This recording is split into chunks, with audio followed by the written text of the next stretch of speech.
नमस्कार दोस्तों, competition war के यूट्यूब चैनल में आपका स्वागत है। मैं संदीप हाजिर हूं आपके लिए लेकर the Hindu diary of events की एक नई वीडियो। दोस्तों, द हिंदू न्यूज़पेपर के special edition the Hindu diary of events को हम डिस्कस कर रहे हैं।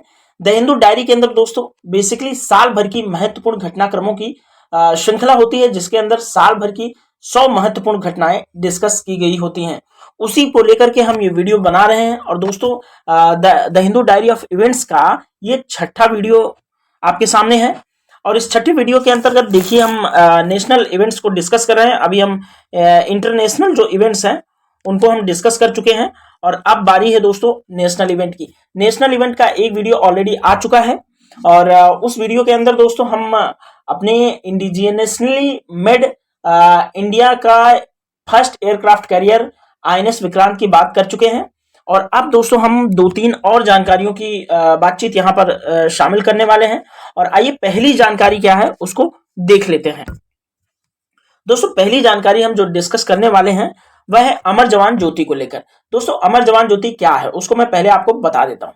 दोस्तों, आप अगर दिल्ली विजिट किए होंगे और इंडिया गेट या राष्ट्रपति भवन कभी देखने गए होंगे तो आपने देखा होगा कि इंडिया गेट में जो इंडिया गेट है, गेट के बीच में एक फ्लेम हमेशा जलती रहती थी, एक ज्योति प्रज्वलित थी। उसी को अमर जवान ज्योति कहा जाता है। दोस्तों, अमर जवान ज्योति को अब भारत के सेंट्रल विस्टा प्रोजेक्ट के तहत नवनिर्मित युद्ध स्मारक जो कि इंडिया गेट के जस्ट पीछे बना है, उसकी ज्योति के साथ अमर जवान ज्योति को मर्ज कर दिया गया है। तो उसकी यहाँ पे बातचीत हम करेंगे। आइए डिस्कस करते हैं विस्तार से अमर जवान ज्योति की। दोस्तों, अमर जवान ज्योति लगभग 50 वर्षों से इंडिया गेट पर लगातार जल रही अमर जवान ज्योति को अब नवनिर्मित युद्ध स्मारक की ज्योति के साथ 21 जनवरी 2022 को मिला दिया गया। दोस्तों, युद्ध स्मारक सेंट्रल विस्टा प्रोजेक्ट के तहत इंडिया गेट परिसर में भारत द्वारा लड़े गए युद्धों की एक गैलरी है। युद्ध स्मारक जब आप विजिट करेंगे इंडिया गेट पे तो वहां आप देखेंगे कि 1948 से लेकर के पाकिस्तान, चीन के साथ जितनी भी लड़ाइयां लड़ी गई उन सब का एक इमेज दीवार में बना के उस युद्ध के रियल टाइम छवि को दर्शाने की कोशिश की गई है और वो काफी अट्रैक्टिव है और वहां उसको देखने से काफी गर्व की अनुभूति एज ए इंडियन होती है। और दोस्तों, वो हमारी फोर्सेस का जो अदम्य साहस और वीरता है उसका भी एक सबूत पेश करता है राष्ट्रीय युद्ध स्मारक। तो आप राष्ट्रीय युद्ध स्मारक को जरूर विजिट करें अगर कभी आपका दिल्ली आना हुआ। आइए आगे देखते हैं। दोस्तों, युद्ध स्मारक के एक अन्य हिस्से में अभी तक जो शहीद भारतीय सैनिक हैं उनका नाम एक शिलापट्ट की श्रृंखला पर लिखा हुआ है। जब आप जाएंगे युद्ध स्मारक विजिट करने तो वहां साइड में देखेंगे एक काफी दूर तक जाती हुई पत्थरों की पट्टियां हैं ब्लैक कलर, जिसके ऊपर जिन जो सैनिक अभी तक शहीद हुए उनका नाम विद रेजिमेंट और उनकी पोस्ट के साथ लिखा हुआ है। दोस्तों, अमर जवान ज्योति 1971 में जो भारत और पाकिस्तान के बीच युद्ध लड़ा गया था, बांग्लादेश को फ्रीडम दिलाने के लिए जो युद्ध भारत और पाकिस्तान के बीच लड़ा गया था, उस युद्ध में शहीद जो भारतीय सैनिक थे उनको श्रद्धांजलि देने के लिए अमर जवान ज्योति जलाई गई थी। दोस्तों, 8 सितंबर 2022 को राजपथ, जो राजपथ है उसका नाम बदलकर अब क्या कर दिया गया, कर्तव्य पथ। और दोस्तों, इंडिया गेट के एकदम पीछे जब आप देखेंगे तो पाएंगे कि आजाद हिंद फौज के जो सेनानायक थे नेताजी सुभाष चंद्र बोस, उनकी भी एक भव्य प्रतिमा का जो स्थापना है वहां पर किया गया है। तो ये भी आप जब भी विजिट करेंगे तो वहां देखना ना भूलें। सुभाष चंद्र बोस जी की प्रतिमा भी है। दोस्तों, डिस्कशन के दौरान आपको ये तो लगा ही होगा कि आखिर कर्तव्य पथ क्या है। दोस्तों, कर्तव्य पथ जो है वह रायसीना हिल्स परिसर से इंडिया गेट तक 3 किलोमीटर एक लंबा पथ है, जिस पर हर साल गणतंत्र दिवस यानी कि 26 जनवरी के दिन जो है एनुअल परेड आयोजित किया जाता है, जिसमें हमारे सेना के जवान चलते हैं। वो 3 किलोमीटर का एक रोड है। अब कभी आप जाएं तो वहां देखेंगे जो राष्ट्रपति भवन है वो रायसीना हिल्स, रायसीना पहाड़ियों पर ही राष्ट्रपति भवन और कुछ मंत्रालय और जो कुछ प्रशासनिक बिल्डिंगें हैं भारत की महत्वपूर्ण, वो वहां पर स्थित है। तो वो रायसीना हिल्स पहाड़ी से लेकर के यानी कि राष्ट्रपति भवन से लेकर के इंडिया गेट तक का जो 3 किलोमीटर का लंबा जो रोड है उसी को पहले राजपथ बोला जाता था, अब उसको कर्तव्य पथ बोल दिया जाता है। दोस्तों अब हम बात करेंगे कर्तव्य पथ और ये जो मूर्ति वगैरह लगाने का जो प्रोजेक्ट है सेंट्रल विस्टा, उसकी बात करेंगे। देखेंगे हम सेंट्रल विस्टा प्रोजेक्ट के अंतर्गत हो क्या रहा है। दोस्तों सेंट्रल विस्टा जो है एक जीर्णोद्धार परियोजना है, यानी कि रिकंस्ट्रक्शन परियोजना है, सौंदर्यीकरण के लिए परियोजना है, जो कि भारत सरकार द्वारा रायसीना पहाड़ी से इंडिया गेट तक राजपथ के किनारे स्थित भारत की राजधानी नई दिल्ली के केंद्रीय प्रशासनिक क्षेत्र, जिसे सेंट्रल विस्टा कहा जाता है, को पुनर्जीवित करने के लिए चल रही एक पुनर्विकास परियोजना है और इसके अंतर्गत ही नए संसद भवन का निर्माण किया जा रहा है। क्या दोस्तों आप नया संसद भवन देखना चाहेंगे? तो आइए एक इमेज दिखाता हूं आपको और दिखाता हूं कि कितना खूबसूरत बना हुआ है अपना नया संसद भवन की योजना, और उसी तरह का संसद भवन बनाया जा रहा है। दोस्तों ये जो इमेज है पूरी, ये नए संसद भवन की है और कुछ इस आकार में होगा हमारा नया संसद भवन। कितना खूबसूरत है, बड़ा भव्य है। और अभी जो संसद भवन अभी है, जो एग्जिस्ट कर रहा है, जो अंग्रेजों द्वारा बनाया गया था, वो शायद गोलाकार में है। ये जो पीछे वाली जो इमारत है एकदम वैसे। और ये देखिए, ये नया संसद भवन का आपको एक जो है इमेज है। अब आइए आगे डिस्कस करेंगे अग्निपथ योजना।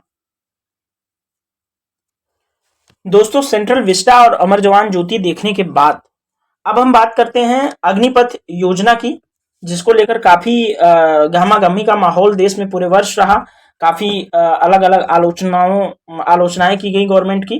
तो देखेंगे थोड़ा सा कि अग्निपथ योजना है क्या।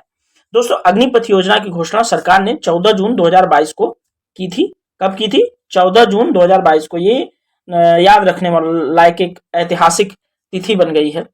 इसके अंतर्गत क्या होगा कि सेनाओं में, यानी कि तीनों सेनाओं के अंगों में 17 से 21 वर्ष के जो युवा हैं उनको भर्ती कर देश की सेनाओं को एक युवा सैन्यकर्मी प्रदान किए जाएंगे। और इस योजना के अंतर्गत सभी नवनियुक्त जो सैन्यकर्मी हैं उनको 4 साल के लिए नियुक्त किया जाएगा। उनका कार्यकाल 4 वर्ष का होगा और उन्हें वन टाइम सेवानिवृत्ति पैकेज प्रदान किया जाएगा। बाकी उन्हें ट्रेनिंग वगैरह सारा कुछ दिया जाता रहेगा, जैसे एक नॉर्मल सैनिक को दिया जाता है। बस इस योजना की आप चाहे आलोचना या खामी जो भी कुछ कह लें, कि इसकी जो टाइम पीरियड है वो सिर्फ 4 वर्षों के लिए, जो कि बहुत कम होता है। दोस्तों ये सैनिक जो भर्ती किए जाएंगे इस योजना के अंतर्गत, उन्हें कोई भी पेंशन नहीं मिलेगी और अन्य किसी भी तरह की सुविधाएं भी प्रदान नहीं की जाएगी। इस जो पूरी अग्निपथ योजना का जो उद्देश्य था वो जो है दोस्तों, देश की सुरक्षा व्यवस्था को मजबूत करना, जिसके अंतर्गत युवा सैन्यकर्मी हो, हाईटेक तकनीक से दक्ष सैनिक हो और युद्धक परिस्थितियों के लिए तैयार एक सेना जो है हो। और इन्हें दोस्तों अग्निवीर कहा जाता है। क्या कहा जाता है? अग्निवीर। तो अग्निपथ स्कीम के तहत जो भर्ती होंगे सैनिक, उनको हम अग्निवीर बुलाएंगे। ठीक है दोस्तों, आगे बढ़ते हैं। दोस्तों अगली जो न्यूज है वह है भारत को G20 की अध्यक्षता को लेकर के। दोस्तों G20 की अध्यक्षता जब भारत को मिली, उस समय मैंने एक बहुत ही विस्तृत वीडियो इस चैनल पर बनाया था और वो चैनल पर अभी भी अपलोड है। और वो चैनल दोस्तों, वो वीडियो दोस्तों काफी ज्यादा विस्तृत है और उस वीडियो देखने के बाद आपका G20 के संबंध में कोई भी सवाल रह ही नहीं जाएगा आपके मन में। तो इसलिए जो वो वीडियो है G20 वाला, उसका डिस्क्रिप्शन में मैं लिंक डाल दूंगा इस वीडियो के, और उसको आप जरूर देखना। उसमें बहुत सारे G20 से रिलेटेड टर्म्स और G20 की पृष्ठभूमि, किस तरह से G20 की स्थापना हुई और क्यों हुई, ये सारा कुछ उसमें विस्तार से बातचीत किया गया है। फिलहाल इस वीडियो के अंदर G20 को एक सिर्फ न्यूज के रूप में हम थोड़ा सा डिस्कस करेंगे और थोड़ी सी हम कुछ G20 के बारे में थोड़ी बहुत सामान्य सी जानकारियां भी लेंगे। तो आइए देखते हैं कि G20 की अध्यक्षता भारत को मिली है और उसमें क्या कुछ खास है। दोस्तों 1 सितंबर 2022 को दिसंबर 2023 तक के लिए, यानी 1 वर्ष के लिए भारत को दुनिया की 20 विकसित और विकासशील अर्थव्यवस्थाओं का नेतृत्व करने वाले एक वैश्विक समूह जिसका नाम है G20, उसकी अध्यक्षता भारत को सौंप दी गई है। दोस्तों, G20 के सभी सदस्य राष्ट्र नियमित रूप से वर्ष भर वैश्विक अर्थव्यवस्था के विकास हेतु नीतियां निर्धारित करने, अंतर्राष्ट्रीय व्यापार, जलवायु परिवर्तन तथा अन्य महत्वपूर्ण मुद्दों पर चर्चा करने के लिए वर्ष भर मिलते रहते हैं।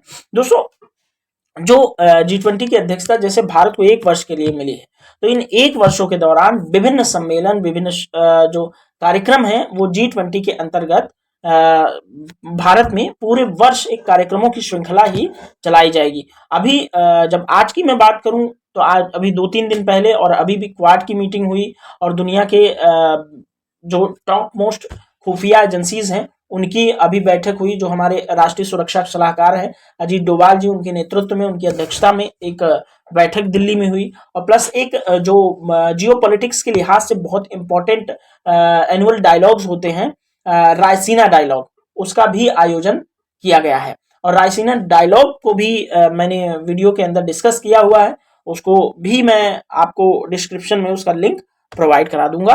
और क्योंकि उसको जब रायसीना डायलॉग को मैंने अपने टेलीग्राम चैनल पर बहुत अच्छे से बताया है और टेलीग्राम चैनल का जो लिंक है वो भी मैं डिस्क्रिप्शन में डाल दूंगा, एक बार टेलीग्राम चैनल पर आप विजिट कर लेना। और टेलीग्राम चैनल के अंदर दोस्तों द हिंदू न्यूज़पेपर और जो इंग्लिश के अच्छे न्यूज़पेपर होते हैं उनकी जो महत्वपूर्ण न्यूज़ होती हैं उनको मैं द हिंदू की न्यूज़ अपने टेलीग्राम चैनल पर डालता हूं, तो उसको आप समय समय पर देखते रहें जिससे आपको करंट अफेयर्स में परेशानी बिल्कुल नहीं होगी। आगे देखते हैं G20 में क्या है।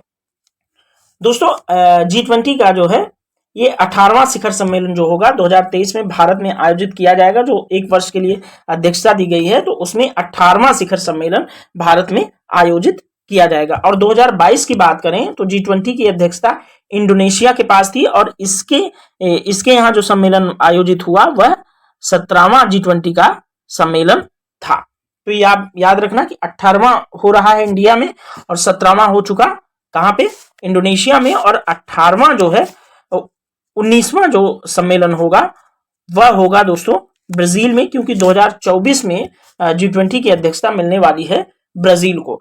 अब एक टर्म आपको मैं यहाँ पे बता दे रहा हूं जिनका नाम है, जिस टर्म का नाम है ट्रोइका, जिसे भारत अभी वर्तमान में अध्यक्ष है, इंडोनेशिया इसका अध्यक्ष रह चुका है और ब्राजील भविष्य का अध्यक्ष है G20 का।